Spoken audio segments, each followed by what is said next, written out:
Hello, Kuchis! Samahan niyo ako gumawa ng blueberry cheesecake cups. Ito kasi yung cake namin last New Year. After ng New Year, pinost ko siya. Tapos may mga nag-inquire kung magkano daw. So yun, yung kumari ko nag-order. Nag-order siya ng 1 dozen. Then sabi ko yung matitira, ibebenta ko na lang. Ang worry ko lang, kakatapos lang ng mga okasyon, kaya sabi ko baka walang bumili. Pero tiwala lang.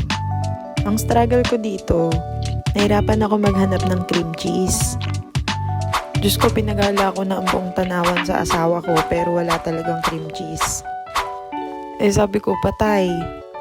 Naka-oo na ako dun sa kumari ko na igagawa ko siya. Di yun, nag-isip ako. Sabi ko na lang, kanino kaya ako magpapabili? Pero yun, buti na lang naisip ko yung pinsan ko pala nag-aaral sa Lipa.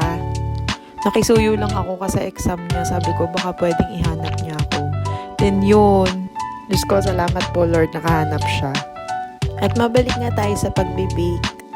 Itong aking maliit na helper nakikigulo na naman.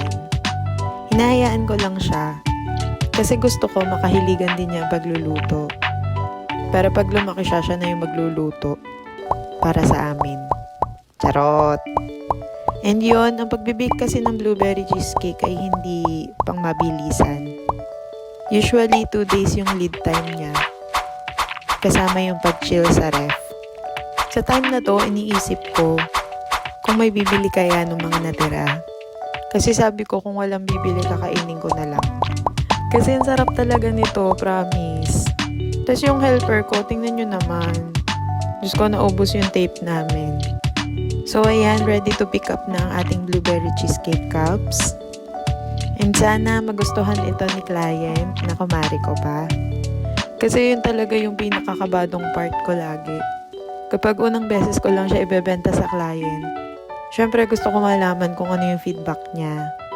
So far, so good. So, nung pag-pick up niya, sabi niya sa akin, ang sarap daw. Ito ang proof. Then yung mga natira, pinost ko lang siya sa FB. At boom, sold out. Yun lang, bye!